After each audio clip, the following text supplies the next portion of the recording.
नूरपुर नाम के एक गांव में आदित्य नाम का एक बूढ़ा आदमी रहता था। उसका एक ही बेटा था, मोहन। शादी के 10 साल बाद भगवान ने उसे बेटा दिया तो आदित्य बहुत खुश था। मेरा बेटा बिल्कुल राजकुमार जैसा है। इतना सुंदर चेहरा देख देख कर भी मन नहीं भर रहा। मेरा बेटा बड़ा होकर बड़ा आदमी बनेगा। वो उसे बहुत प्यार करता था और अपने साथ काम वाली जगह पर ले जाया करता। मेरा बेटा यहाँ मेरे पास बैठो। देखो तुम्हारे पिताजी तुम्हारे लिए कितनी मेहनत करते हैं, तुम्हारे कितने कष्ट उठाते हैं तुम्हारे लिए, सिर्फ इसलिए कि मेरे बेटे को किसी चीज की कमी ना हो। आदित्य को काम करते हुए थोड़ी ही देर हुई थी कि गांव के मुखिया जी वहां आ पहुँचे। आदित्य, मेरा जूता मुझे तंग कर रहा है। मैं यहाँ से गुजर रहा था, मेरा जूता टूट गया। अब मेरे पास इतना समय नहीं कि घर जाकर जूते बदलूं। जल्दी से मुझे इस पर सिलाई लगा दे ताकि मैं अपने काम पर जा सकूं। जी मुखिया जी, लाइए अपना जूता अभी सिलाई कर देता हूँ। आदित्य जूते को सिलने लगा। उसका बेटा ध्यान से पिता को काम करते हुए देख रहा था। तुम्हारा बेटा तो बहुत समझदार है आदित्य। देखो कितनी गहराई से तुम्हें काम करते देख रहा है। जानता है कि बड़ा होकर उसे भी यही काम करना है, इसलिए अभी से काम को समझने की कोशिश कर रहा है। अरे नहीं मुखिया जी, मेरा बेटा ये काम नहीं करेगा। मेरा राजकुमार जैसा बेटा दूसरों के जीते सिलाई नहीं करेगा। मैं ये कभी भी बर्दाश्त नहीं करूंगा। मैं अपने बेटे को पढ़ाऊंगा और उसे बड़ा आदमी बनाऊंगा। आदित्य की बात सुनकर मुखिया जी जोर जोर से हंसने लगे। क्या क्या लतीफा सुना रहे हो क्या आदित्य? तुम्हारा बेटा बड़ा आदमी बनेगा, पढ़ाई करेगा, सपनों की दुनिया से बाहर आओ। मत बोलो कि तुम एक मोची हो, जूते सिलने वाले एक आम आदमी। मोची का बेटा भी मोची बनता है, अफसर नहीं। मुखिया जी जोर जोर से हंसने लगे। आदित्य को उनकी बात बहुत बुरी लगी। उसकी आंखों में आंसू आ गए। इसमें मुश्किल क्या है मुखिया जी? मेरा बेटा बहुत ज़हीन है, वह हर चीज को अच्छे से समझ लेगा और मुझे विश्वास है कि उसे राजा के महल में बहुत अच्छी नौकरी मिल जाएगी। मैं तुम्हें बता चुका हूँ, मोची अपने सपने की दुनिया से बाहर आओ। राजा के महल में तुम्हारे बेटे को कोई घुसने भी नहीं देगा। उसे नौकरी कर देना तो बहुत दूर की बात है। तुम सिर्फ राजमहल के लोगों के जूते सिल सकते हो, इससे बड़े सपने मत देखो। मुखिया जी अपने जूते उठाकर आदित्य को पैसे देकर वहाँ से चले गए। आदित्य को मुखिया जी की बातें बहुत बुरी लगी थी। वो रोने लगा था।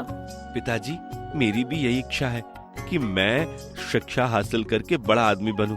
मैं भी सपने देखता हूँ कि मैं राजकुमार की तरह अच्छे कपड़े पहने बैठा हूँ।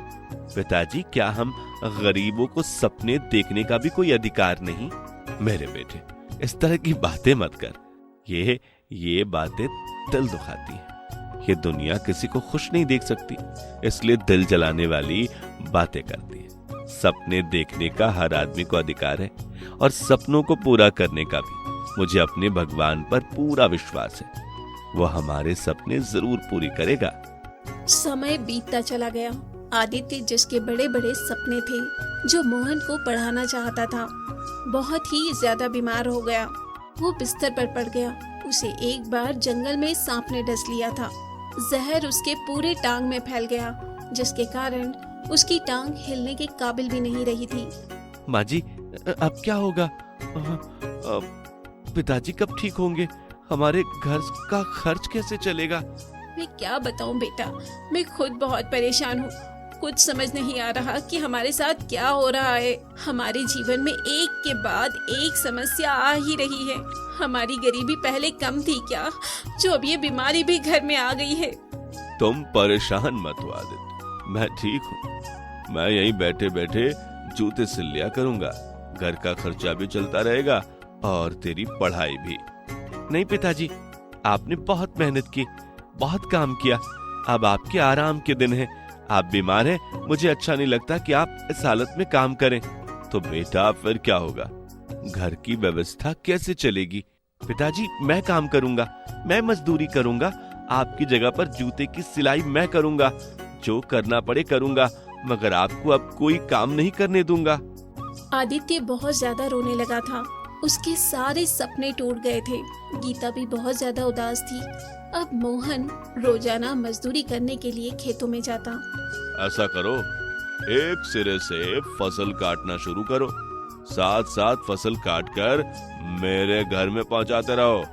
ऐसा ना हो कि तुम फसल यहीं पे रखो और यहाँ से कोई फसल चुरा ले। मगर जमींदार जी, मैं एक समय में एक ही काम कर सकता हूँ। अगर मैं फसल काटूंगा तो घर पहुँचाने के लिए आपको कोई नौकर रखना होगा। अरे, तुम हर बात से इनकार क्यों करते हो? मैं तुमसे मुफ्त में काम नहीं करवा रहा। इस काम के मैं तुम्हें पैसे दूंगा। अच्छा है, आज मैं ज्यादा काम करूंगा तो मुझे ज्यादा पैसे मिलेंगे। फिर मैं बापू को इलाज के लिए भी ले जाऊंगा। क्या सोच रहा है? जल्दी बता मुझे, तुम यह काम करोगे या मैं तुम्हें यहाँ से निकाल दूं और किसी ऐकर का बंदोबस्त करूं जो मेरे सारे काम करने को तैयार हो? कैसी बातें करते हैं आप जमींदार जी, मैं ये काम करने के लिए तैयार हूँ। मोहन ने अकेले ही बहुत ज्यादा काम किया था। अकेले सारे खेत की फसलें काटी और फिर जमींदार के घर में बार बार जाकर फसलें रखकर वापस आता। वो बहुत ही ज्यादा थक चुका था। जमींदार जी, मुझे 1 महीना हो गया आपके पास काम करते हुए। अब मुझे तनख्वाह चाहिए। मुझे पिताजी को इलाज के लिए ले जाना है और घर में भी राशन नहीं है। हाँ, ठीक है, ये लो पैसे। जमींदार ने जो पैसे मोहन को दिए तो पैसे देखकर मोहन हैरान रह गया। अरे जमींदार जी, ये क्या? ये पैसे तो बहुत कम है। आपने मुझे जितने पैसे बताए थे उससे बहुत कम दिए हैं। मैं तो आपके पास इतना ज्यादा काम करता हूँ। हाँ, तो क्या मुझ पर एहसान किया है काम करके? तो मैंने तुम्हारे काम के पैसे दिए हैं। अब जाओ यहाँ से, मेरा दिमाग मत खराब करो। नहीं जमींदार जी, आप मेरे साथ ऐसा नहीं कर सकते। आप मेरा हक नहीं मार सकते। मेरी मेहनत की कमाई यूं ही नहीं लूट सकते। क्या कर लोगे तुम? इस गांव में कौन है जो तुम्हारी सुनेगा? मैं गांव का बड़ा आदमी हूँ। हर कोई मेरी सुनता है। जो मैं कहूँगा हर कोई मेरी बात पर विश्वास करेगा। तुम एक मोची के बेटे हो, तुम्हारी बात पर कौन विश्वास करेगा? आप बार बार मुझे मोची के बेटे का ताना मत दीजिए जमींदार जी। कोई भी आदमी छोटा बड़ा नहीं होता। इंसान के गुण ही उससे सबसे अलग बनाते हैं। मेरे पिताजी ने जो भी किया, उन्होंने कभी किसी को धोखा नहीं दिया, कभी किसी का हक नहीं छीना। उन्होंने मेहनत से पैसे कमाकर मुझे पाला है। मोहन ये सब कहकर अपने घर वापस आ गया था। जमींदार को उसकी बात बुरी तो बहुत लगी, मगर वो खुश था कि उसका काम हो गया। 10 लोगों का काम इस लड़के ने अकेले किया। उसको मैंने पैसे भी इतने कम दिए। शुक्र है ये बला मेरे सिर से टल गई। काम भी हो गया, अब पैसे भी बच गए। जमींदार खुश था और मोहन बहुत ही ज्यादा उदास था। वो जब घर आया तो उसकी आंखों में आंसू थे। माँ, मुझे बता कौन सा जरूरी सामान घर लेकर आना है। मुझे जमींदार ने बहुत कम पैसे दिए। उन पैसों से सिर्फ जरूरी सामान ही आ सकता है। मोहन ने सारी बात अपने माँ बाप को बताई कि जमींदार ने उसके साथ क्या किया है। मैं इसीलिए तुम्हें मना करता था, तुम किसी के पास काम मत करो। मैं जानता हूँ कि गांव के लोग गरीब को भी दबाते हैं और उसका हक भी नहीं देते। क्या करूं पिताजी, मजबूरी है। अब मैं जमींदार के पास काम करने के लिए नहीं जाऊंगा। अब मैं कहीं और मजदूरी कर लूंगा। तुम जहां भी जाओगे बेटा, तुम्हारे साथ यही होगा। ये गांव वाले गरीबों के साथ ऐसा ही करते हैं। काश कि तुम पढ़ लिख जाते तो महल में कोई काम मिल जाता।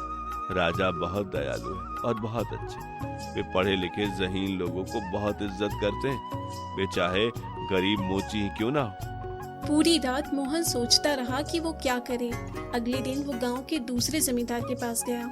जमींदार जी, मुझे काम करना है, आप मुझे मजदूरी पे रख लें। अरे तुम्हारे जैसे बड़े लोगों को काम करने की जरूरत क्या है? तुम्हारा बाप तो कहता था तुम बड़े आदमी बनोगे। इतने बड़े आदमी हमारे पास काम करने के लिए आए, हमारे तो भागे जाग गए। जमींदार मोहन पर हंसने लगा। मोहन उदास था, अपने घर वापस आ गया। माँ, अब मैं किसी के पास मजदूरी करने के लिए नहीं जाऊंगा, बल्कि मैं जंगल जाकर लकड़ियाँ काटूंगा और उन्हें बाजार में बेच दूंगा। बेटा, ये बहुत मुश्किल काम है, तुम थक जाओगे। माँ, जिंदगी गुजारने के लिए इंसान को कोई ना कोई काम तो करना ही पड़ता है। अब गांव में कोई मुझे काम पर रखने के लिए तैयार नहीं, सभी मेरा मजाक उड़ाते हैं, मुझ पर हंसते हैं। ऐसे में मुझे यही बेहतर लगा कि मैं लकड़ियाँ काटकर बाजार में जाकर बेच दूं। मोहन कुल्हाड़ी उठाकर जंगल में लकड़ियाँ काटने के लिए गया। रोजाना वो लकड़ियाँ काटता और बाजार में जाकर बेच दिया करता। अब घर में कुछ पैसे आने लगे थे। माँ, आप कुछ पैसे जमा हो जाएं तो फिर पिताजी का इलाज करवाएं। मुझसे पिताजी की ऐसी हालत देखी नहीं जाती। हाँ बेटा, तुम ठीक कह रहे हो। ये सब तो मैं भी नहीं देख सकती। इसी तरह दिन बीतते जा रहे थे। एक दिन गांव में घोषणा हुई कि राजकुमारी महल से गायब हो चुकी है। जो उन्हें तलाश करके लाएगा उसे राजा बहुत बड़ा इनाम देंगे। माँ, राजकुमारी के साथ क्या हुआ? वो कैसे महल से गायब हो गई? मैं क्या जानूं बेटा, मैंने भी ये घोषणा सुनी। मेरा तो महल में आना जाना नहीं है। गांव की औरतें तो हमारी गरीबी के कारण हमसे ज्यादा बात नहीं करती कि कहीं हम उनसे कुछ मांग ना लें। माँ, गांव के लोगों ने हमारे साथ अच्छा बर्ताव नहीं किया। जो कुछ उन्होंने हमारे साथ किया, गांव के लोग शायद ये बात नहीं जानते, समय कभी एक जैसा नहीं रहता।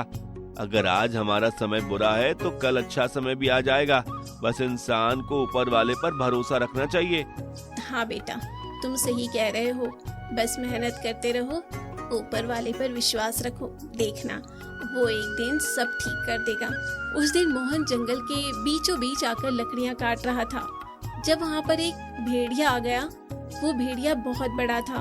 वो मोहन पर हमला करने वाला था। अब ये कौन सी मुसीबत आ गई? ये भेड़िया तो बहुत बड़ा है और बहुत शक्तिशाली। मैं इसका मुकाबला कैसे करूं? मोहन के हाथ में कुल्हाड़ी थी। मोहन ने कुल्हाड़ी से अपना बचाव करने की कोशिश की। हे भगवान, मेरी मदद कर। ये भेड़िया बहुत शक्तिशाली है। मैं क्या करूं? मैं इसका मुकाबला कैसे करूं? ये तो मुझे चीर फाड़ कर खा जाएगा, और अगर मुझे कुछ हो गया तो फिर मेरे माता पिता का क्या होगा? हे भगवान, मेरी मदद कर। अपने किसी आदमी को मेरी मदद के लिए भेज। मोहन का इतना कहना ही था कि उसने एक तरफ से एक आवाज सुनी। रुक जाओ, छोड़ दो इस व्यक्ति को, यहाँ से दूर चले जाओ। उस आदमी का ये कहना ही था कि वो भेड़िया एकदम से पीछे हटा और फिर जिस दिशा से आया था उसी दिशा में भागने लगा। मोहन ये सब देखकर हैरान रह गया। ये भेड़िया आपके एक ही बार कहने पर कैसे भाग गया? आप कौन हैं और इसने आपकी बात क्यों मानी? कैसे वो आपके आदेश सुनकर उसी समय यहाँ से वापस लौट गया? बेटा, ये सब छोड़ो, मुझे अपने बारे में बताओ। तुम कौन हो? कहाँ से आए हो? क्या करते हो? तुम्हारे चेहरे पर मुझे बहुत थकान नजर आ रही है, बहुत चिंता नजर आ रही है। ऐसी कौन सी बात है जो तुम्हें इतना परेशान कर रही है? मोहन ने उस अजनबी आदमी के सामने अपना दिल खोलकर रख दिया। हर बात उसे बताई जो आज तक उसने सहन की थी। बेटा, तुमने तो अपनी जिंदगी में बहुत कुछ सहन किया है। इतनी छोटी उम्र में इतने दुख परेशानियों को देखा है। अब समय आ गया है कि तुम्हें इनाम दिया जाए। कैसा इनाम? क्या कहना चाहते हैं आप? मैं एक साधु बाबा हूँ। मैं यहाँ से गुजर रहा था, तुम्हारी मदद की आवाज सुनी तो मैं तुम्हें बचाने के लिए आ गया। भगवान ने मुझे बहुत सारी शक्तियां दी हैं। मेरी एक शक्ति ये भी है कि मैं आदमी को चेहरा देखकर जान जाता हूँ कि वो मन में कैसा है और उसका भविष्य कैसा है। आप सच कह रहे हैं? आप साधु बाबा हैं? तो फिर आप मुझे बताइए, मेरा भविष्य क्या कहता है? तुम्हारी सारी परेशानियों का अंत होने वाला है। तुम जल्द ही राजकुमार बनने वाले हो। आज तक जिन लोगों ने तुम्हारा मजाक उड़ाया, अब वे सब तुम्हारे सामने सिर झुका कर रहेंगे। ये सब क्या बोल रहे हैं आप? ऐसा हो सकता है? मैं एक मोची का बेटा हूँ, मैं राजकुमार कैसे बन सकता हूँ? बिल्कुल बन सकते हो। ऊपर वाले के लिए कुछ भी मुश्किल नहीं। मगर ये सब होगा कैसे? कुछ बताएं मुझे। अभी तो मैं इतना परेशान हूँ, 2 वक्त खाने के लिए भी इतनी मेहनत कर रहा हूँ। अपने पिताजी का इलाज करवाना चाहता हूँ ताकि वो अपने पैरों पर दोबारा से चल सके। तुम्हारी सारी समस्याओं का उपाय हो जाएगा। बस तुम्हें परीक्षा देनी होगी। बस तुम्हें खुद को डटे रखना होगा। कितनी ही बड़ी मुश्किल क्यों ना आ जाए, तुम नहीं डरोगे। मगर मुझे करना क्या होगा? कैसी परीक्षा मुझे देनी होगी? बेटा, तुमने तो सुना ही होगा कि राजकुमारी महल से गायब हो गई। राजकुमारी को एक भूत उठाकर ले गया है। वो भूत राजकुमारी को विचित्रा के जंगल में ले गया है, जहाँ पर जाना आम इंसान के बस की बात नहीं। मगर मैं अपनी शक्तियों से तुम्हें वहां पहुंचा सकता हूँ। वो तो बहुत शक्तिशाली होते हैं। मैं किसी भूत का मुकाबला कैसे करूंगा? अगर उसने मुझे मार दिया तो मेरे माता पिता का क्या होगा? तुम्हारे सजग रहना तुम्हें बहुत जरूरी है। सावधान रहकर उसका मुकाबला करना। उस भूत को मारना इतना मुश्किल काम नहीं। उसकी जान एक चिड़िया में है। वो चिड़िया सफेद रंग की जड़ी बूटियों में छुपी होगी। बस तुम्हें सफेद जड़ी बूटियों को ढूंढना है। तुम्हारे दोनों काम हो जाएंगे। कौन से दोनों काम साधु बाबा? और मुझे उस चिड़िया को कैसे समाप्त करना होगा? जड़ी